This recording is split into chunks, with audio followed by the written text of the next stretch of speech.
This is my gym bag and I can't even shut the zip. This is ridiculous. Welcome back to my channel. Thank you for joining me today. We're a bit squashed in my son's room because it's the only place where I can get a bit of peace. So I just got back from the gym and my gym bag is crazy. I've been dying to do one of these videos. I'm jumping on the whole Fitspo bandwagon of like over consumerism and telling you what you need to buy. You don't need to buy any of this stuff. This is just stuff that I like to have in my gym bag. It gives me an opportunity to do a organizational video, which I have been dying to do. I love videos all about organization, all about getting yourself sorted, speed cleaning. I've actually shot several of them, but I never post them because I always think, I'm not sure if people want to see this. This is completely on point because it's all about what I have in my gym bag. I'll take you through some of the stuff that I have in here and stuff that I think is really good for you to have in your gym bag. And yeah, none of this is sponsored. It's all stuff that I buy with my own money because I like it and because I use it, or I buy it with my husband's money because he buys it and I steal it and I put it in my gym bag. Sorry, Ram.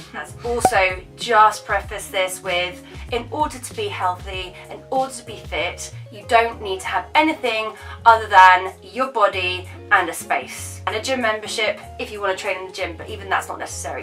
Let's get into the video and get into the organisation video that I have always wanted to make. I'm on a new camera today. I'm going to sometimes check in the viewfinder because I'm not sure if it's in focus or not. Into the video.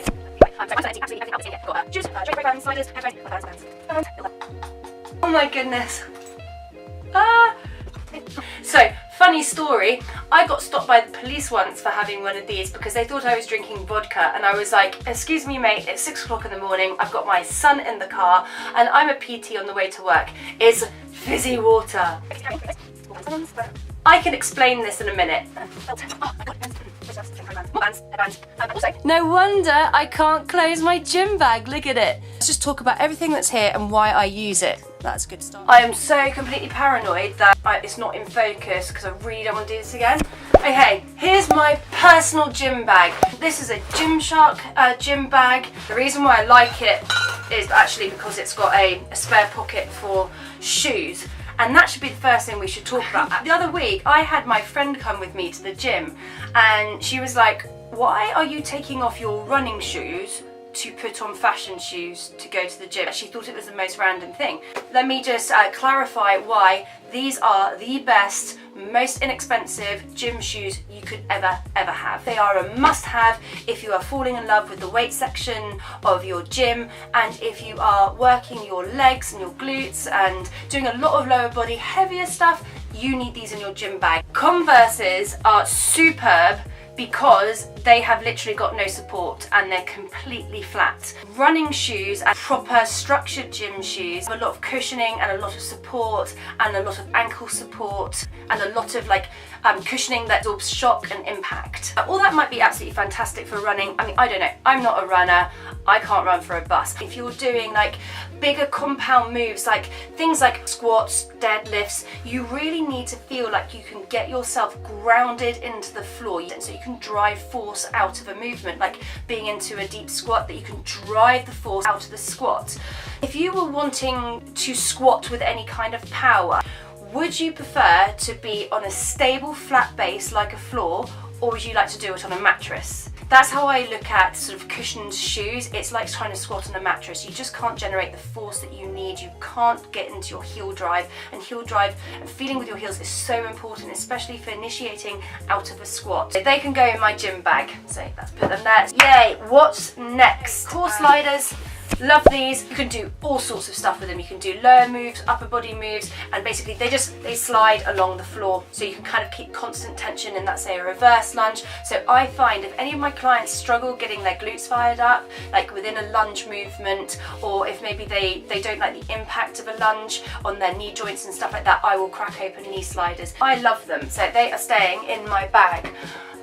Headphones! I actually don't listen to music when I train. I know it's really odd, but most of the gyms where I work, the music's so freaking loud that I can't hear my own music through my over-ear headphones, so I don't really bother. These are Studios that I got, which were really reasonably priced. I think they were like 80 quid, and given that my Beats by Dre were like best part of 300 quid, these do the job just as good, and actually they don't slip on your ear, so I really recommend them. But I literally have a expensive pair of headphones to watch YouTube as I warm up on the cross trainer.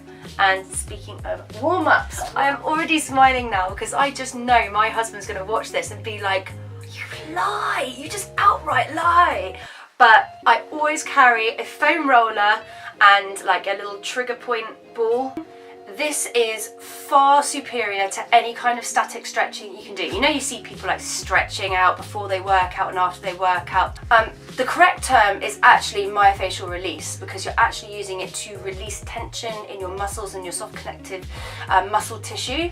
By using foam rollers, you are helping injury prevention, ironing out built up scar tissue, rehabilitating injuries, increases blood flow to areas of trauma. It's cheaper than paying someone like me to do myofascial release treatments on you, and believe you me, if you're having one of my treatments, you are biting down onto a leather belt because it hurts. And I think actually that's probably one of the reasons why people don't foam roll. I cannot get my clients to foam roll. I know for a fact that one of my clients uses this as a footstool in her office. A bit rich coming from me because I carry it around with me and I don't foam roll, not ever. That I might do a video that I can put together, so I will foam roll and you guys can have a foam rolling protocol just for like general maintenance. So if you think that's quite a good idea, then just give me a comment below and I will get to work on that for you. And I also showed you this weird little ball thing. This is outstanding. So you can just do trigger point work. We should be foam rolling. I have a huge collection of different kinds of bands. So you'll see here I've got like little thin stretchy ones, which are a must have for everybody's gym bag. These are like 6 quid for like a pack of them.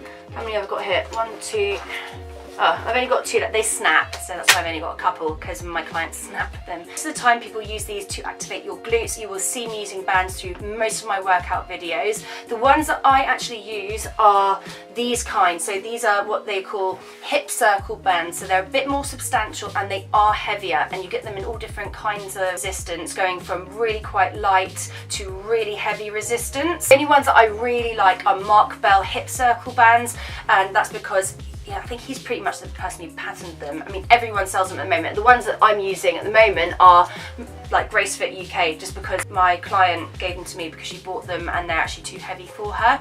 And actually some of them are too heavy for me, but all different resistance. You want to use these just to increase the torque through movement, so you can stimulate your glutes or problematic movements. You'll see people doing things like squats, deadlifts, lateral walks, just to get a bit more glute recruitment. This is a very exciting thing that is in my gym bag, and it's new, and it's this. This is my lever belt. It's my brand new lever belt.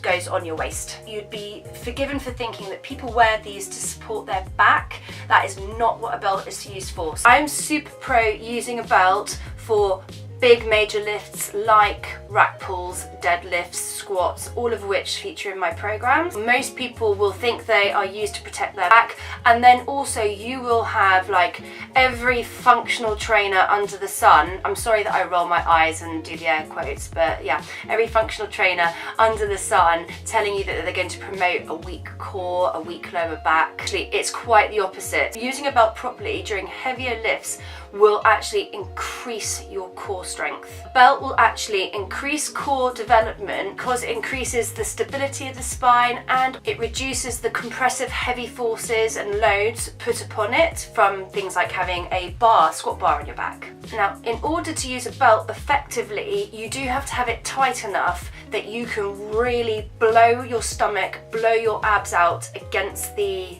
belt. It does take some getting used to. By pushing your abs out against it, it really helps increase the intra-abdominal pressure. I guess, right, the way I could really describe it is, imagine if you're holding a balloon between your hands and you push against the balloon, you feel the pressure build up in the balloon as you squeezed inwards. That's basically what you're doing with the belt. You absolutely won't burst. You might feel like you're going to. In fact, one of my clients was completely convinced that she was going to. She was like, take it off! So as I said, it does take getting used to. The first couple of times you squat with a belt, you'll be really surprised. Your ability to lift heavier will suddenly increase with the support of the belt. I love using a belt. I feel like I can lift heavier, I can lift better, I feel more stable. And also, it seems a bit obvious, but my legs are infinitely stronger than my core. Even before I had a baby, they were so much stronger, and in order to really overload my legs, I have to work with a heavier load, and the thing that's going to give out before anything is going to be my ability to hold through my trunk, my abs, and my ability to brace under the weight of a heavy bar. So a belt just helps me do that. What else have I got? Oh, I've got wrist wraps. I don't use these anymore. These are just what you use for bench pressing. I can get rid of that. In fact, there's only one in here. I have no idea what this is. I think I bought this, so like back in the day when I dreamt I could go running, that I would wear it so I could wear my iPhone.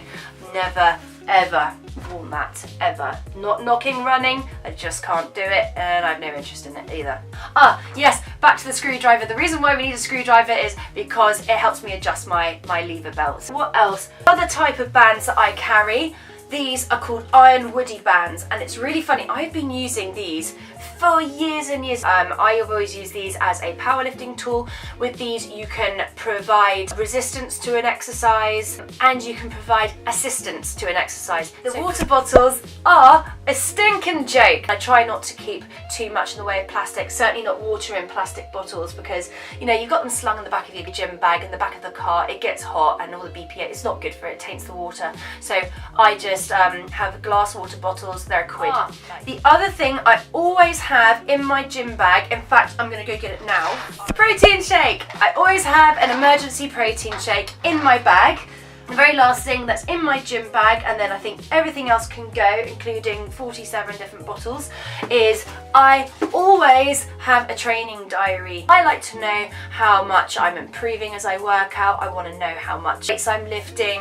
Am I getting fitter? Am I getting stronger? And the best thing you can do is just to write it down. Very rare that I go to the gym and I don't actually have a program. I always have a program that I'm following, but if I don't have a structured program, as in something that I'm doing for, let's say, a 4 to 8 week window, then I make sure that I always go into the gym with a plan of action. You see so many people going into the gym and then just freezing. They don't know what to go on, they're not sure where to be, and they freak out, and then they just go on the cross trainer for an hour. Always go into the gym with a plan of action.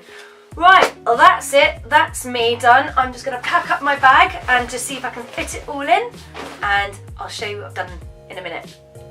Yay!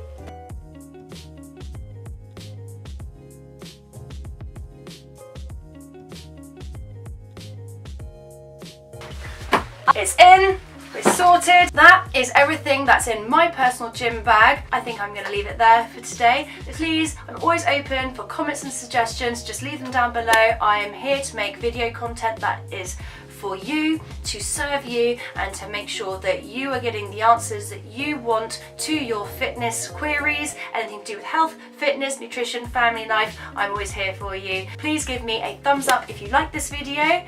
Also, don't forget to subscribe to my channel. Do check me out over on Instagram, where I do normally post daily, and I will see you next week. Take care.